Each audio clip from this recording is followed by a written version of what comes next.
दोस्तों good morning. आप सब कैसे हो? आई होप आप सब बहुत ही अच्छे होंगे।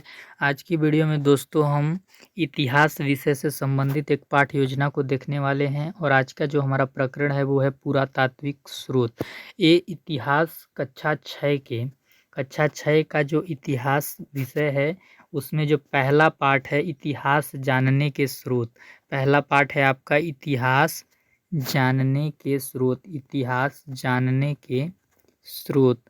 इतिहास जानने के स्रोत के अंदर का टॉपिक है पुरातात्विक स्रोत, जिसके ऊपर हम पाठ्य योजना देखेंगे कि इस प्रकरण के ऊपर पाठ्य योजना को कैसे बनाना है। तो चैनल पे नए होंगे तो चैनल को सब्सक्राइब कर लीजिएगा और बेल आइकन को प्रेस कर लीजिएगा, क्योंकि इस चैनल पे आपको इतिहास विषय से संबंधित बहुत सारी पाठ्य योजनाएं देखने को मिलेंगी, जिसका फॉर्मेट एकदम साफ सुथरा और अच्छा होगा। तो सबसे पहले आप ऊपर में पाठ्य योजना संख्या डाल लेंगे, जो भी पाठ्य योजना संख्या आपका होगा, और उसके बाद आपको अपने विद्यालय का नाम लिख लेना है जहाँ भी आपको मतलब पढ़ाने के लिए आपका ड्यूटी लगा हुआ है। इसके बाद आपको दिनांक का हेडिंग डालना है कक्षा विषय चक्र अवधि प्रकरण।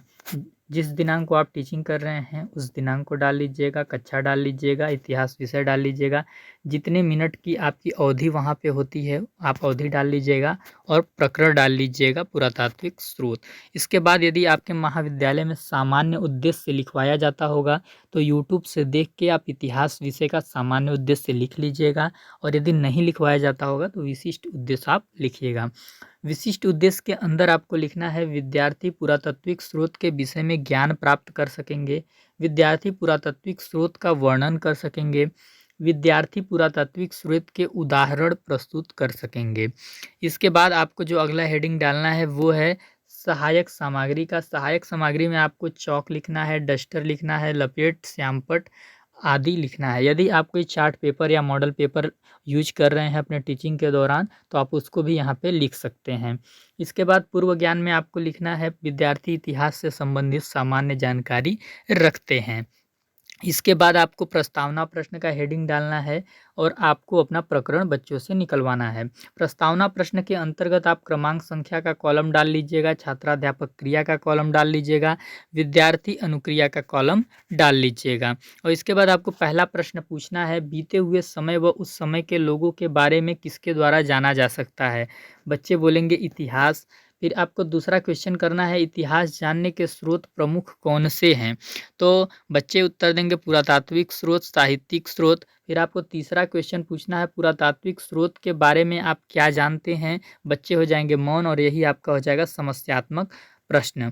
फिर इसके बाद आपको अपना उद्देश्य कथन अनाउंसमेंट कर देना है। छात्रों, आज हम इतिहास विषय के अंतर्गत पुरातात्विक स्रोत का विस्तृत अध्ययन या अध्यापन करेंगे। अध्ययन या अध्यापन आप लिख सकते हैं, अध्ययन अध्यापन करेंगे तो ज़्यादा अच्छा लगेगा।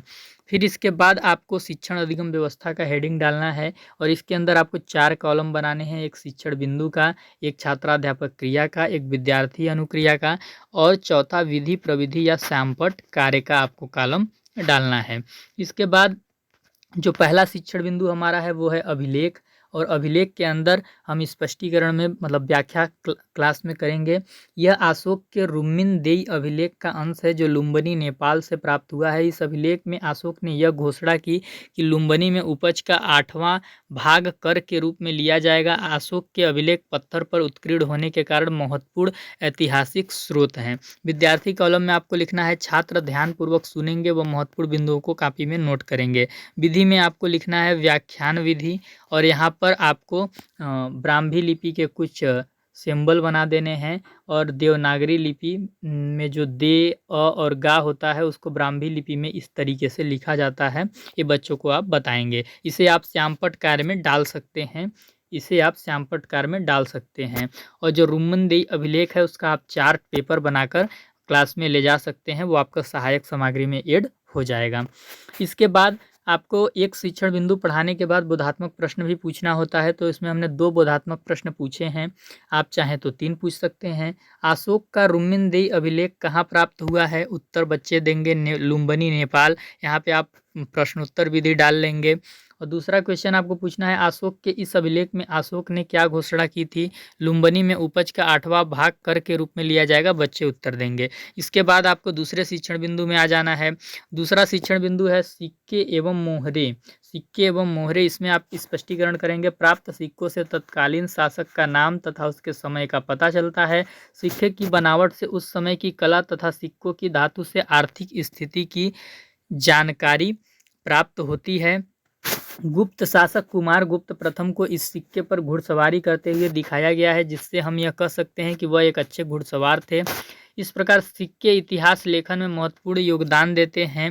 हड़प्पा कालीन मुहरे मेसोपोटामिया से मिली हैं। इससे ज्ञात होता है कि हड़प्पा वासियों का व्यापार मेसोपोटामिया से होता था।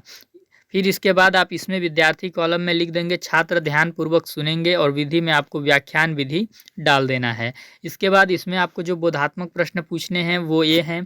पहला होगा, कुमार गुप्त प्रथम के सिक्के पर कैसी चित्रकारी मिली है? बच्चे उत्तर देंगे घुड़सवारी करते हुए।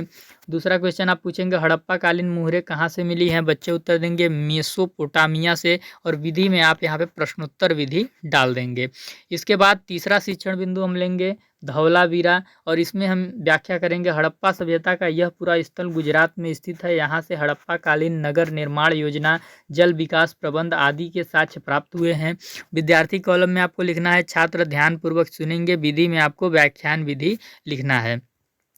इस शिक्षण बिंदु में जो बोधात्मक प्रश्न पूछे गए हैं वो ये हैं, धौलावीरा कहाँ स्थित है? बच्चे उत्तर देंगे गुजरात में। धौलावीरा से कैसे साक्ष्य प्राप्त हुए हैं?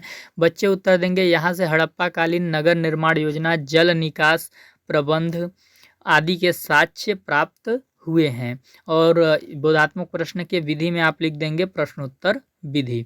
इसके बाद अंतिम शिक्षण बिंदु जो इस पाठ्य योजना का है वो है सारनाथ स्तूप। हम शिक्षण बिंदु लेंगे और इसके अंदर हम व्याख्या करेंगे। सारनाथ उत्तर प्रदेश में स्थित इस स्तूप धमेक स्तूप का निर्माण मौर्य वंश के शासक अशोक ने कराया था। महात्मा बुद्ध ने सर्वप्रथम सारनाथ में अपना उपदेश दिया था, इसीलिए यहाँ पे इस स्तूप को बनवाया गया था।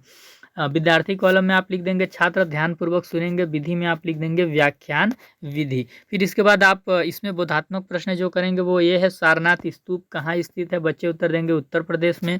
दूसरा क्वेश्चन आप पूछेंगे, सारनाथ में पहला उपदेश किसने दिया? बच्चे उत्तर देंगे महात्मा बुद्ध ने। यहाँ पे प्रश्नोत्तर विधि आप लिख लीजिएगा, हम नहीं लिख पाए हैं। यहाँ पे आप क्या लिख लेंगे? प्रश्नोत्तर विधि। फिर इसके बाद आपको लास्ट में मूल्यांकन प्रश्न पूछने होते हैं।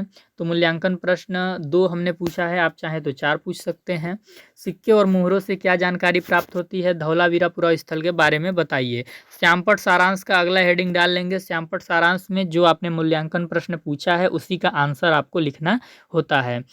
तो पहला हो जाएगा, सिक्के और मुहरे से तत्कालीन शासक का नाम तथा उसके समय का पता चलता है। सिक्के की बनावट से उस समय की कला, सिक्कों की धातु से आर्थिक स्थिति की जानकारी प्राप्त होती है। दूसरे में आप लिखेंगे, धौलावीरा हड़प्पा सभ्यता का एक पूरा स्थल है जो गुजरात में स्थित है। यहाँ से हड़प्पा कालीन नगर निर्माण योजना, जल निकास प्रबंध आदि के साक्ष्य प्राप्त हुए हैं।